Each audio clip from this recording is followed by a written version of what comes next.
सबको पैसे की इंपॉर्टेंस तो पता है। क्या आप में से कोई भी है जो डेली उठ करके सुबह अपने पैसे को आग लगाता है? कोई नहीं है। पैसे की वैल्यू हमको पता है।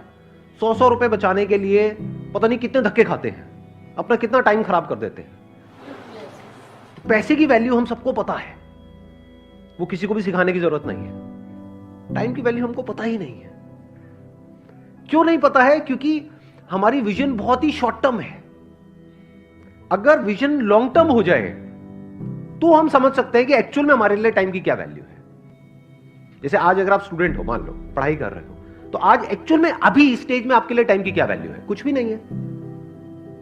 अगर टाइम वेस्ट करते भी हो तो क्या हो जाएगा? अगर फाइनेंशियली देखा जाए तो क्या लॉस हो रहा है आपको अगर आप अपना टाइम खराब करते हो? तो ज्यादा से ज्यादा एग्जाम में नंबर कम आ जाएंगे, बस खत्म। अगर मैं अगले 1-2 साल, 3 साल या 4 साल तक की बात करूं तो इससे ज्यादा तो कुछ भी नहीं चला जाएगा ना हमारा।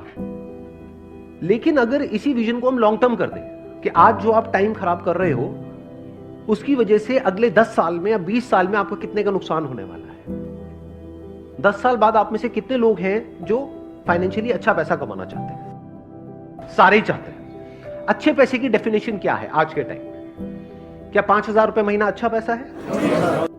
लाख रुपए महीना, चलो मान लेते हैं, इसी को हम एक बेंचमार्क पकड़ लेते हैं। कितने हैं आप में से जो अगले 10 साल बाद लाख रुपए महीने का कमाना चाहते हैं और उनको अंदर से लगता है कि वो कमा सकते हैं? कितने हैं जो ये कहते हैं कि अगले 10 साल बाद अगर मैं महीने का 50,000 रुपए भी कमा रहा होऊंगा तो बहुत है? कितने ऐसे हैं जो कहते हैं कि अगले 10 साल बाद अगर मेरे को 20,000 रुपए महीने का भी आ जाए? 10 साल बाद की बात हो रही है, तब तक इन्फ्लेशन भी बढ़ चुकी होगी, महंगाई बढ़ चुकी होगी, हर चीज महंगी हो चुकी होगी। अब कितने हैं जो कहते हैं कि अगले 10 साल बाद अगर मेरे को 20,000 रुपए महीने का भी आ जाए तो बहुत है? कोई नहीं चाहता। सब अंदर से क्या चाहते हैं कि लाख रुपए महीने का है। बट कड़वा सच क्या है?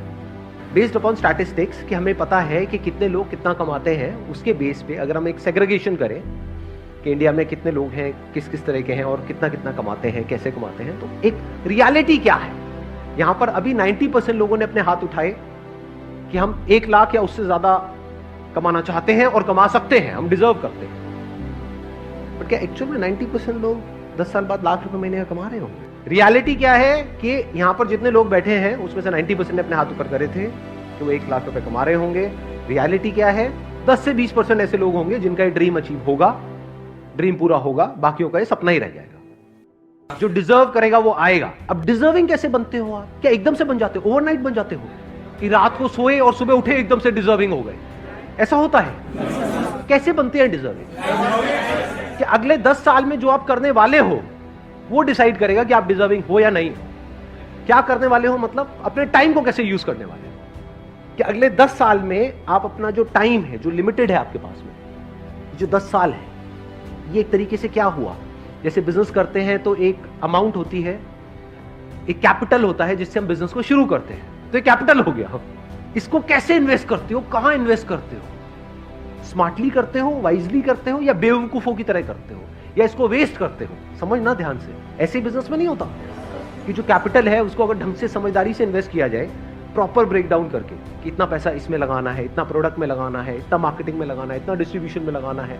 अगर वो बंदा ढंग से प्लानिंग के साथ प्रॉपरली इन्वेस्ट करे, स्मार्टली इन्वेस्ट करे, तो चांसेस है कि जो उसकी कैपिटल है वो 10 गुना भी हो सकती है, 100 गुना भी हो सकती है, 1000 गुना भी हो सकती है। और अगर वो बेवकूफों की तरह इन्वेस्ट करे या उसको वेस्ट कर दे, पता लगा बिजनेस की कैपिटल उसने अलग करी थी और उससे अपनी अय्याशी कर रहा है, तो क्या होगा?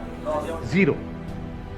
ऐसे ही टाइम के साथ कि जो 10 साल है ये आपकी कैपिटल हो गई एक तरीके से। इसको आप कैसे इन्वेस्ट करने वाले हो, इसको आप कैसे यूज करने वाले हो, ये डिसाइड करेगा कि आप उस 20% में आओगे या नहीं आओगे। जिसने भी लाइफ में कुछ भी ढंग का किया है उसको ये कैलकुलेशन समझ आती है। वो क्या है?